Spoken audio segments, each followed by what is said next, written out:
Hello everyone, I warmly welcome you to Learn English with PM YouTube channel. ඔන්න ඉතින් වෙනද වගේම මං අදත් ඔයාලව සාදරයෙන් පිළිගන්නවා මගේ YouTube නාලිකාවට. මං අද අරගෙන ආවේ ඔයාලට වෙනද වගේම අලුත් spoken lesson එකක්. මේ spoken lesson එක ඔයාලට ඉගෙන ගත්තට පස්සේ ඕනම වෙලාවක ඔයාලට මෙන්න මේ જાතිය වාක්‍ය රටාවක් කතා කරද්දී මෙන්න මේ sentence pattern එක භාවිතා කරන්න හැකියාව තියෙනවා. ඉතින් ඔන්න වෙනද වගේම මම අදත් කියනවා ඔයා මගේ මේ YouTube channel එකට අලුත් කෙනෙක් නම් අනිවාර්යයෙන්ම subscribe කරලා අපිත් එක්ක එකතු වෙන්න. පහළ තියෙන subscribe button එක click කරලා bell icon එකත් click කරලා අපිත් එක්ක එකතු වෙන්න. ඒ වගේම තමයි ඔයාලා හැමෝම අපිට අවශ්‍ය මේ වගේ sentence pattern ඉගෙන ගන්න නම් මෙන්න මේ වීඩියෝ එක අපිත් එක්ක රැඳෙන්න කියලා මම ආරාධනා කරනවා. ඉතින් ඔන්න මම අද ඔයාලට කියලා දෙන්න යන්නේ මෙන්න මේ maybe කොහොමද අපි භාවිතා කරන්නේ කියලා. මොකද්ද මේ maybe කියන්නේ? අපි මොන වගේ අවස්ථාවලද maybe භාවිතා කරන්නේ කියලා තමයි මම අද මේ lesson එකෙන් ඔයාලට කියලා දෙන්න බලාපොරොත්තු වෙන්නේ. හොඳයි. එහෙනම් අපි බලමු මොකද්ද මේ maybe කියලා කියන්නේ. අපි සාමාන්‍යයෙන් මොනවා හරි දෙයක් කිසියම් දෙයක් කරමින් ඇති එක්කෝ කරනවා ඇති කියලා පවසන්නේ කිසිම අපි අනුමානයක් විදිහට ප්‍රකාශ කරන්නේ. ඒ කියන්නේ අපිට නිශ්චිතව කියන්න බෑ. අපි අනුමානයක් විදිහට ප්‍රකාශ කරන්න නම් අපි මෙන්න මේ වී කියන වචනය පාවිච්චි කරනවා. මොනවා හරි දෙයක් කරමින් ඇති වේවි. අන්න ඒ වගේ අර්ථයෙන් පවසන්න තමයි අපි maybe භාවිතා කරන්නේ. හොඳයි. එහෙනම් අපි බලමු කොහොමද මේ maybe sentence එකක යොදාගන්නේ කියලා. ඒ වගේම ඔයා අනිවාර්යෙන්ම මතක තියාගන්න ඕන දෙයක් තමයි අපි maybe භාවිතා කරද්දී maybe සමග යෙදෙන verb එක. ඒ කියන්නේ ක්‍රියාපදය. We should use ing form. අපි ing form එකෙන් තමයි මෙන්න මේ verb එක තියන්න ඕන. එහෙනම් අපි බලමු දැන් කොහොමද මෙන්න මේ වගේ examples ටිකක් අරගෙන මෙන්න මේ maybe භාවිතා කරන්න කියලා. Okay, now look at the first one. අපි බලමු දැන් පළවෙනි sentence එක කොහොමද මේ maybe භාවිතා කරලා තියෙන්නේ කියලා. හොඳයි. මෙතනදී ඔයාලට පේනවා first one පළවෙනි එක. මොකද්ද මේකෙදි වෙලා තියෙන්නේ කියලා බලමු අපි දැන්. මේකෙදි වෙලා තියෙන්නේ maybe අපි කොහොමද භාවිතා කරලා තියෙන්නේ? අපි maybe භාවිතා කරලා තියෙන්නේ මෙන්න මේ ආකාරයට. බලමු. Sister may be cleaning the house. මොකක්ද ඒකේ තේරුම? සහෝදරිය එහෙම නැත්නම් අක්කා හරි නංගි හරි සහෝදරිය නිවස පිරිසිදු කරනවා ඇති. නැත්නම් නිවස පිරිසිදු කරමින් ඇති. ing වලින් අපි කියන්නේ මින් කියන අර්ථයෙන් කරමින් කියන අදහසනේ. එතකොට ඔයාලට පේනවා මෙතන maybe එක verb එක මොකද්ද වෙලා තියෙන්නේ? ing form එකෙන් තමයි අපි කියලා තියෙන්නේ. අන්න එහෙනම් අපි දැන් පළවෙනි sentence එක ගත්තා. අපිට ඕන නම් කියන්න පුළුවන් මෙතන mother may be cleaning the house. එහෙම නැත්නම් brother may be cleaning the room. එහෙම නැත්නම් අපිට කියන්න පුළුවන් students ශිෂ්‍යයින් students may be cleaning the classroom. පන්ති කාමරය පිරිසිදු කරමින් ඇති. ශිෂ්‍යයින් පන්ති කාමරය පිරිසිදු කරමින් ඇති. අන්න දැන් ඔයාලට පේනවා අපි කොහොමද මෙන්න මෙතෙන්ද maybe භාවිතා කරේ කියලා. හරි. අපි ඊළඟ sentence එක බලමු. ඊළඟ එකේ ඔයාලට පේනවා Nimali may be cooking rice now. What is the meaning of that sentence? මොකක්ද ඒකේ තේරුම? නිමාලි බත් උයමින් ඇති කියන එක අපිට නම් අඟට දාලා දෙනවා වෙන විතර කාලයක් නව් නේද? නිමාලි දැන් බත් උයමින් නැති. දැන් නිමාලි බත් උයමින් ඇති. උයමින් සිටිනවා ඇති. අන්න ඒ වගේ නව් කියලා අපිට උනන් දාන්න පුළුවන් මෙතන mother may be cooking rice now. මෙතන අපිට සබ්ජෙක්ට් එක මාරු කරලා වෙන ඕනම අපිට සබ්ජෙක්ට් එකක් දාලත් මේක ලියන්න හැකියාව තියෙනවා. හොඳයි. ඊළඟ sentence එක. Roy may be coming on the way. Roy මග එනවා ඇති. මග එමින් ඉන්නවා ඇති. coming මේ දැක්කද බලන්න. maybe එක මොකද්ද වෙලා තියෙන්නේ? verb එකට එහෙනම් මොකද්ද ing එකතු වෙලා. එහෙනම් ඔයා අනිවාර්යෙන් මතක තියාගන්න maybe කියලා අපි කියන්නේ මොනවා හරි දෙයක් කරමින් නැති කරනවා ඇති කියලා ප්‍රකාශ කරන්න පාවිච්චි කරනවා ස්පෝකන් වලදී. ඒ වගේම තමයි maybe එක වෙන verb එකට අපි මොකක්ද එකතු කරන්න ඕන? ing form එකෙන් තමයි අපි verb එක තිබිය යුතු වන්නේ. Right. Now look at the next one. අපි දැන් බලමු ඊළඟ sentence එක මොකද්ද මේකේ තියෙන කියලා. right. He may be reading a book. ඔහු පොතක් කියවමින් සිටිනවා ඇති. He may be reading a book. ඔහු පොතක් කියවමින් සිටිනවා ඇති. Okay, now look at the next one. Sunil may be watching television. Watching TV. Sunil TV බලමින් ඉන්නවා ඇති. දැන් දැක්කද maybe එක මොකද්ද verb එකට ing form එකෙන් තමයි අපි verb එක තියලා තියෙන්නේ. Sunil රූපවාහිනිය නරඹමින් ඉන්නවා ඇති කියන අර්ථය නේද? right. And next one. ඊළඟ බලමු අපි. Student may be going to school. Student may be going to school. What is the meaning? මොකක්ද ඒකේ තේරුම වෙන්නේ? Student may be going to school.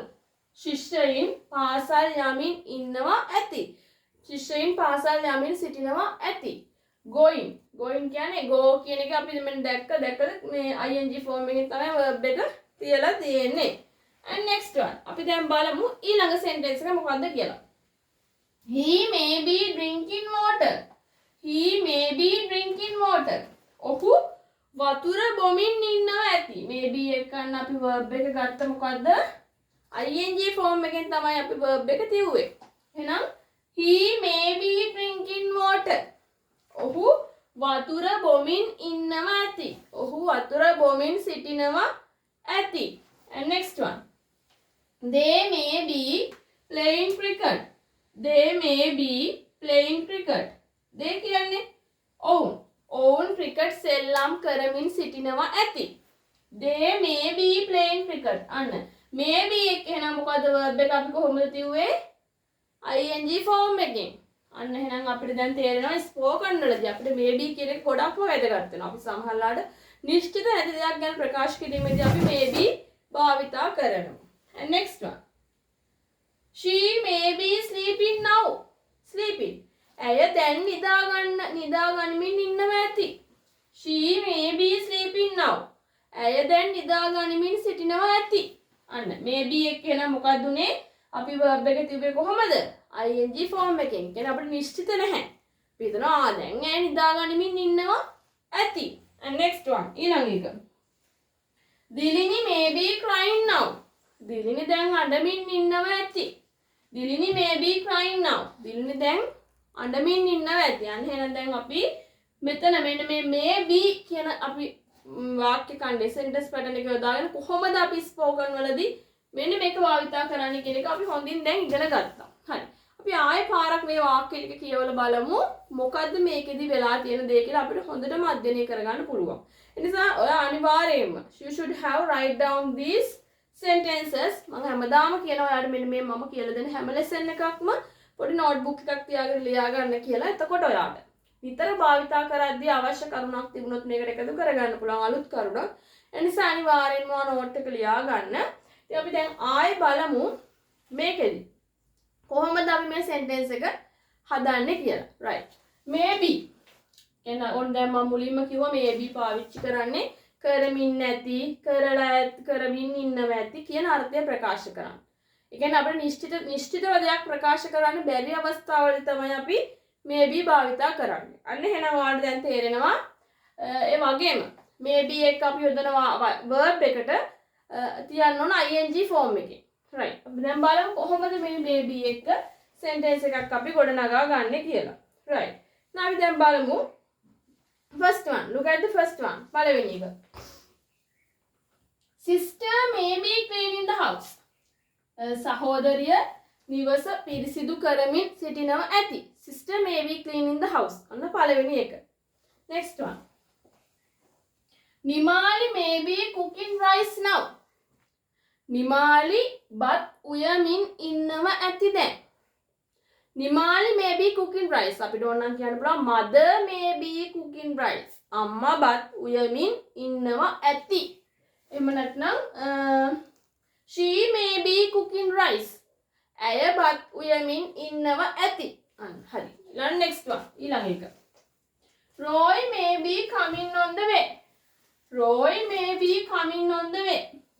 Roy මග එමින් ඉන්නවා ඇති. Roy මග පැමිණෙමින් ඉන්නවා ඇති. කියන අර්ථය නේද? Next one. He may be reading a book. ඔහු පොතක් කියවමින් සිටිනව ඇති. ඔහු පොතක් කියවමින් සිටිනව ඇති කියන අර්ථය.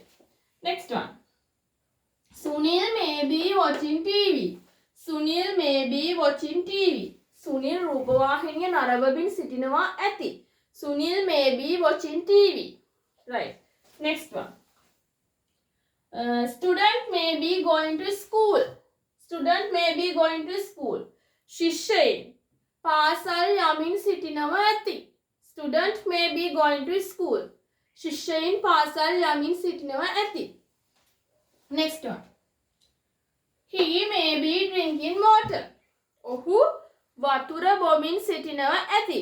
He may be drinking water. අපිට ඕනනම් කියන්න පුළුවන්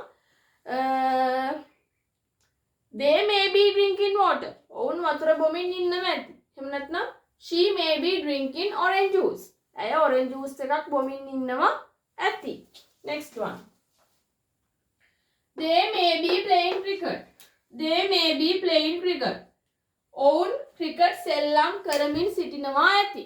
They may be playing cricket. Next one. She may be